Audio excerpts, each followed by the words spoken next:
Hey guys, Tish here from Black Sheep Finance, and today I'm going to be speaking to you more about offset accounts and how they can help you pay off your mortgage faster.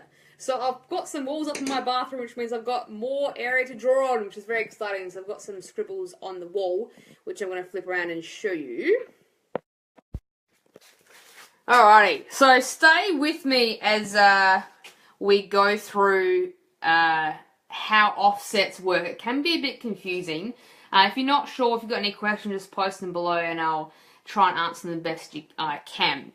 So in this scenario, we have a home loan here of $350,000. In this calculation, I'm assuming your interest rate is 6%. Obviously, 6% is a lot higher than current rates, but we want to be conservative because even though interest rates currently are quite low, your average over the next 30 years or less is going to be higher than current rates. So the mortgage payment, if you got a loan of $350 at 6%, is almost $2,100 per month. This is per month.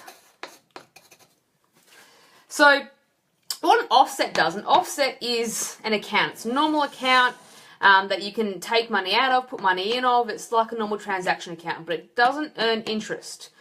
The good thing about not earning interest is when you earn interest, you have to pay tax on interest. Instead, what it does is it offsets your mortgage and reduces the interest payable over here.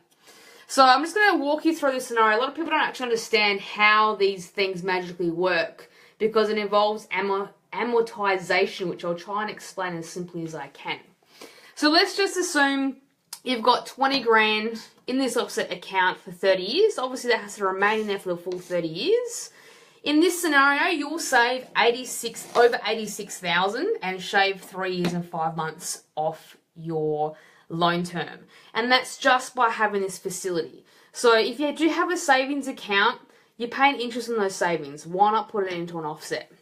So what you really want to do to maximize your offset is you want to have as much money running through this as possible.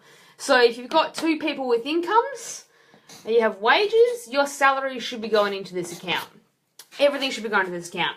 So if you have another property up here that's generating rent, what you really should be doing is directing this rent into the offset as often as possible. Sometimes you only get paid fortnightly from your property managers if you can get paid weekly, because this is calculated daily. Your interest is charged whatever your repayment is, so monthly, fortnightly, weekly, but it's calculated daily. So every single day you have extra money in this account, the larger the benefit is to you. So what you want to do if you have a rental property is have your income going as often as possible and only be paying this monthly. Because this is an investment property, it's not your own owner-occupied. So then you have the direct debit for the mortgage coming out once a month. So you've got the benefit of this rent sitting in your offset account, reducing your interest on your personal mortgage before you pay the mortgage. So this is just a really clever way of utilising time to help pay down or reduce your interest here. So any income you have should flow through here. The trouble I find with some offsets is that people traditionally aren't very good as, people spend what they earn. So whatever you have in this account, it's too tempting to spend. Some banks have this really cool facility where you can have multiple offsets. Not every bank offers this. Where this is awesome is that you can have a main account, which all your direct debits are set up to go in and out of. Then you can have like a savings. Oh, my pencil's dying. Savings account. And then you can have like a bills account or a play account. Depending on which bank you go to, you can have up to 9, sometimes 6 offsets. You don't really need that many. 3 is probably as complicated as you probably need to be. But then you just have direct debits between all these accounts. The idea is that savings, whatever you're saving for a holiday, renovations, car, whatever, it's working for you as well. So each one of these offsets your mortgage. That's why multiple offsets are awesome, because you can save and transact and have everything flowing through all these accounts, offsetting your mortgage every single day the money's flowing through there. So just to explain how it works, I guess there's a lot of confusion. I'm just going to flip it around. There can be a lot of confusion about how an offset works in terms of like your repayment. So it doesn't make your repayment less. What it does is it changes what your repayment goes towards. So obviously when you start out with a mortgage, you normally start on 30 years or 25 years, whatever it is. And so to get that repayment, the bank does a calculation based on what's owing and the timeline, and they figure out a schedule in advance based on those two things, the timeline and the amount, of what the repayment is. So I'll just flip it around. So now I'm going to give you a real brief rundown of amortization and how it works. So here we've got those two axes that I talked about. We've got the loan up here, we've got 350, and we've got the time over here, 350. So the bank pre-calculates that if you pay this amount off over 30 years, this is it reducing over time, the balance, you'll be charged this amount per month. So obviously if you do the sums, this per month over 360 months is a lot more than this figure, and that's because you're paying interest. So what these lines here indicate is that banks do it to win obviously, but with amortization, what that means is that they calculate how that figure reduces, and that this part here is interest. This is all interest. Bad interest. This is your principal. So initially what happens is the payments, this is the payments down here.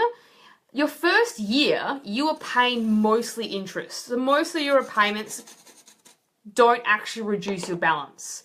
Your principal only goes down, I think, in this scenario, about $4,000 in the first year. Whereas your payments are $24,000 per annum in this situation, only $4,000 of that has gone off principal. So you just paid $20,000 for the privilege. So what happens over time is, as it goes on, you're paying less and less interest and more principal. So in the last year, you're paying almost all principal off your loan. So how an offset works is because it's pre-calculated, this is assuming a huge chunk of interest. So when you have an offset, back over here, your loan's $350, but we're offsetting it by $20,000, which means the difference is only $330. So now what happens with the calculation is the same. The repayment doesn't change, but what it means now, back over here, is that this money still goes into the loan, so it automatically knocks off an additional amount of principal, and hence you save this portion of interest. So I hope this is making sense. So the more money in your offset, the greater amount of your repayment goes off the principal, and so you save interest. That's what an offset does. It reduces the amount of interest payable. Instead of paying interest on $350, you're paying it on $330. So the extra little bit comes off the principal, and that's why you want to have as much money running through your offset account as possible, because when and that's what happens with extra repayments as well. I'm just going to flip it around again. So all your extra repayments, all your lump sums, the reason they have such dramatic effect is because the calculation's already been made by the bank. So every extra bit you put in goes off principal. And that's why it's so powerful to take on these extra tactics, to make lump sum payments, to contribute an extra per week, and to set up offset accounts. So that's why small changes can dramatically, you can wipe off 10 years quite easily just by implementing those simple strategies. But you've got to do it, and you've got to set it up. With offsets, a lot of people don't get the benefit because they don't use them, or they don't know how to use them properly. And because they're afraid they're going to spend all the money, often they'll use their offset as their transaction account, so they'll have their salary going in, but because they don't want to spend all their money, they'll have another savings account, which defeats the whole purpose, because you've got more money in your savings account than your transaction account. So that's where multiple offsets are awesome. I'm a massive fan of multiple offsets, and I can set up some really cool structures where, especially if you've got investment properties or multiple sources of income. So for example, if you've got a business, this is really cool as well. So if you're self-employed or run a business, people open a business account. You can run your business through any type of bank account. But if you've got cash flow running through there, like you're paying wages, you're paying BAS, you're paying tax, you accumulate all this money because in business, cash flow is important. What about if you had that in your offset? Like, that would make a massive difference, depending on obviously what level your business is. But like one of my businesses, you know, if I had that cash flow running through my loan, that would save like, you know, I'd have 50 grand running through that account every month. Like that's massive. So whatever sources of income you have, run it through the offsets, make sure you set them up properly. If you can, get multiple offsets, it just makes life a lot easier, and you can really set up structures so you can do forced savings, pay bills on time, and really smash your debt. So hopefully you guys enjoyed that. Have a great night. See ya.